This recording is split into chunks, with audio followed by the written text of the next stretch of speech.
राधे राधे महाराज जी।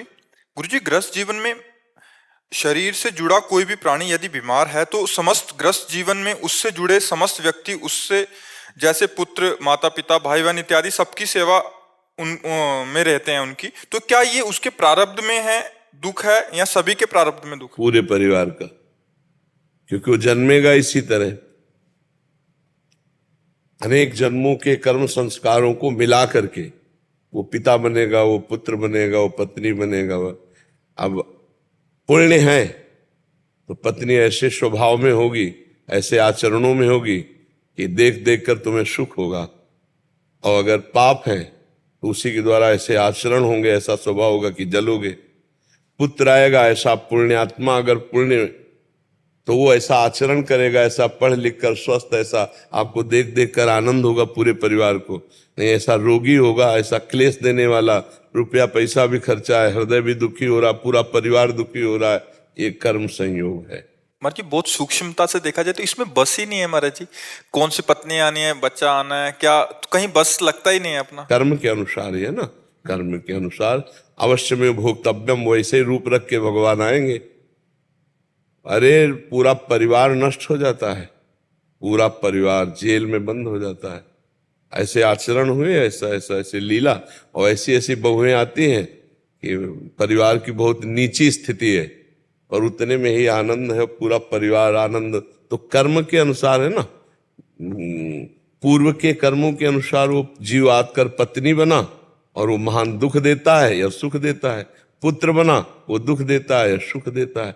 कर्म के अनुसार ही सारा खेल होता है। यहाँ जितना जो कुछ हो रहा है कर्म, शुभ और अशुभ दो कर्मों का खेल हो रहा है, पाप और पुण्य। और इस खेल से जिसको निकलना है तो शुभ अशुभ से परे भगवान का भजन कर ले तो निकल जाएगा। अगर भजन नहीं है तो शुभ अशुभ फांसे रहेगा। वो अवश्य में भोक्तव्यम कृतम कर्म शुभाशुभम। ऐसे मित्र मिल जाते हैं, ऐसे पशु मिल जाते हैं, हर चीज कर्म से जुड़ा हुआ है। अब हम नवीन कर्म ऐसा कर ले कि हमारी पुराना सब भस्म हो जाए, तो वो है भजन, वो है परोपकार, वो है भगवान की आराधना। नहीं तो जीव दुख को प्राप्त होता ही है। यहाँ कोई बराबर सुखी नहीं रह सकता, दुख को प्राप्त होता ही है। बराबर दुखी नहीं रह सकता, थोड़ा सुख भी मिलता है, ऐसा कोई भी दुखी नहीं। तो सुख और दुख अगर दोनों से ऊपर उठना है तो भगवान का नाम जप करे, वो पूरे परिवार का संयोग होता है। यहाँ तक कि रिश्ते नातेदारों का भी कर्म संयोग हो जाता है। जैसे आपने कोई कानून विरुद्ध आचरण किया तो आपकी ससुराल कहाँ है पता लगाया जाएगा, वहां जाएगी पुलिस, वहां गाली गलौज करेगी, पूरी चेकिंग करेगी, सब करेगी। आपके मामा कहाँ रहते हैं, आपके रिश्तेदार कहाँ हैं, आप पूरी जगह खोज होगी, वो गाली गलौज ढूंढ। ऐसा होगा कि नहीं होता है? तो अब उनका क्या उसमें अपराध था? लेकिन रिश्ता है, तो रिश्ता कैसे बना? कर्म से। कर्म का संयोग है ना। भाई पिट रहा है, रिश्ते नातेदार गालियां पा रहे, परिवार के लोग दुखी हो रहे, एक आदमी ने मोहल्ला, गांव, रिश्ता नाता सबको दुखी कर दिया, और एक आदमी सुखी कर, गर्व से कहते नहीं हमारे गांव के हैं, ऐसे बोलने लगते हैं हमारे एरिया के हैं। उनको भी सुख हो रहा है कि हमारे एरिया का हम आदमी जो है ऐसा। तो ये क्या हुआ? कर्म ऐसे कर। और ऐसे ऐसे कर्म करने वाले लोग हैं जो अभी सोच नहीं रहे। अब जैसे मुर्गा मुर्गी बकरा बकरी काट के जिंदा भून के खा रहे, अब ये सब कर्म क्या करेंगे? तुम्हें जिंदा भूनेंगे। माया भगवती सर्व सामर्थ्यशाली आद्या शक्ति, वो तुम्हें ऐसे भून देंगे। तो अवश्य में वो भोक्तव्यम कृतम कर्म शुभाशुभम। कर्म का बड़ा संयोग लगा होता है, बड़ा जोर लगा होता है। देखो जैसे हमने गांव में देखा, जुआ खेल रहे 4 लोग और 20 लोग खड़े देख रहे हैं, और जब कानून के लोग आए ना पुलिस के, तो पहले उन 20 लोगों को डंडा मारा। अब बोले जुआ तो हम खेल नहीं रहे, क्यों मार रहे हो? बोले तुम देख रहे हो।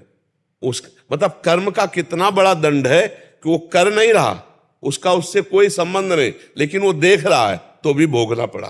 डंडा मारे साहब, हम तो भाग यहाँ खड़ा क्यों, मार 2-4 डंडे तो पड़ ही जाएंगे, नहीं पड़ जाएंगे।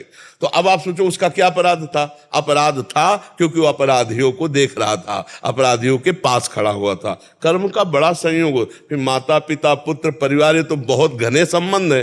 तो अब जीव को तो भोगना ही पड़ेगा। महाराज जी, दुख का संयोग बन गया, अगर परिवार में अगर ये ऐसा दुख का संयोग बन गया, तो नाम आप कहते हैं कि नाम जप से सब मंगल हो जाएगा, तो महाराज जी इसका विधान क्या है? नाम जप से कैसे? जैसे हम भगवान का नाम जप कर रहे हैं तो हम पहले, सबसे पहले हमारी बुद्धि शुद्ध होगी, हमारी बुद्धि में विवेक आएगा। तो भजन करने से पहले बुद्धि शुद्ध होती है और विचार आते हैं, विवेक आते हैं, धैर्य पूर्वक, और भजन फिर संयोग भी बना देता है। अगर आप परिवार में भी हो, गृहस्थी में भी हो, तो भगवान आपकी व्यवस्था कर देंगे, पक्का कर देंगे। जब भगवान से जीव जुड़ा नहीं होता तो उसे कष्ट ही कष्ट भोगना होता है। इसलिए गृहस्थी में भी रहकर भजन करो, भगवान का आश्रय लो, वो सब व्यवस्था कर देते हैं, वो समझा देते हैं, वो हर व्यवस्था। सबसे बढ़िया बात है दिमाग का फ्री हो जाना, बोझा ना लादना। दिमाग अगर स्वस्थ है आप लोगों का तो बड़े से बड़ा कष्ट आप झेल सकते हैं, बड़े से बड़ी समस्या का निदान कर सकते हैं। और अगर दिमाग बीमार हो गया तो फिर आप परेशान। लोगों के दिमाग बीमार हो रहे हैं, धन है, संपत्ति है, लेकिन जिसे डिप्रेशन कहते हो ना, वो दिमाग बीमार हो रहा है। क्यों? भगवान से विमुख है इसलिए। नहीं तो हर परिस्थिति कष्ट सहित सही जा सकती है, धैर्य पूर्वक सही जा सकती है। अगर भगवान का आश्रय, भगवान का भजन है तो सब ठीक हो जाएगा। हमें लगता है सबको भगवान का भजन करना चाहिए, तभी आनंद की अनुभूति। भगवान से विमुख तो बहुत ही कष्ट है, बहुत ही कष्ट संसार में। हर परिस्थिति को बदलते हुए देर नहीं लगेगी, भगवान बहुत बलशाली है। अरे जब सारी सृष्टि उन्होंने बदल, तो हमारी समस्या का समाधान नहीं कर देंगे क्या? बिल्कुल पक्का समझो, भगवान के भजन से एक अलौकिकता आएगी। वो दिव्य निर्वाह करने वाले वो सुदामा को दे देते हैं, जैसे द्वारिकापुरी वैसे सुदामापुरी थी। तो भगवान का भरोसा कर लो, ये केवल कहानी की बात नहीं, उनको करना होता है ना, वो एक अलौकिक ढंग से करते हैं। और अपने जब कर्ता बनोगे तो परेशान हो जाओगे। सब परेशान है? नहीं परेशान है, कर्ता परेशान है। और जिसने कर्ता भगवान को मान लिया, अपने आप व्यवस्था हो जाती है। इसलिए नाम जप करो, दूसरों का हित करो, जो दुख सुख आवे उसे सह लो, भगवान की कृपा से पार हो जाओगे। कोई ऐसा नहीं है जिसको दुख सुख ना आता हो। साधु महात्मा भगवान जिनके अवतार लिए, वहां भी देख लो ना, देवकी वसुदेव कंस कारागार में दशरथ जी का प्राण त्याग देना, भगवान का 14 वर्ष का वनवास, सीता जी का अपहरण, ये सब देखो ना आप। ये दुख सुख कितने जोर के भगवान की लीला में है। तो हम लोग तो जीव हैं, वो तो भगवान है। जब वो यहाँ अवतरित हुए तो दुख सुख का खेल चला, तो हमारा आपका तो चलेगा ही। थोड़ा मजबूत बन करके चलो, टूटो मत, हारो मत, झुको मत इस बात से कि अब तो मैं किसी काम का नहीं रह गया। नहीं, सच्ची बात, हम उन्हीं प्रभु के चरणों में चित्त जोड़ने की बात कहते हैं। ये सबसे बड़ा जादू है, सबसे बड़ा जादू है भगवान से चित्त का जुड़ जाना। ये जंतुर मंतुर इनसे कुछ नहीं होने वाला। राम राम जपो, कृष्ण कृष्ण जपो, हरि हरि जपो, तुम्हारा पक्का मंगल हो जाएगा। भाव कुभाव अनख आलसहु, नाम जपत मंगल दिशि दसो, पक्का समझ लो। अच्छा, सबसे आखिरी दुख है मृत्यु का, मरना तो है ही। हम आपको सच्ची कहते हैं, 100 में 100% हमें दुख नहीं। क्यों? अपने घर जाना है। हमें शरीर छोड़ के, जिन प्रभु का हम जीवन भर भजन करते रहे, जिनके लिए तरसते हैं, शरीर छोड़कर हमको उनके पास जाना, तो हमें दुख लगेगा कि शरीर छोड़। दुख तब लगे जब हमारा कोई हो, हमारे जो हैं हम उनके पास जा रहे हैं। तो अभी शरीर छूट जाए तो अभी आनंद, अभी अपनी प्रियाजू के पास, अभी लालजू के पास पहुंच गए। तो मरना निश्चित है, तो हम मरने की तैयारी कर ले। राधा राधा राधा अभी जप रहे और अभी प्राण निकल जाए, अभी प्रभु को प्राप्त हो जाएंगे।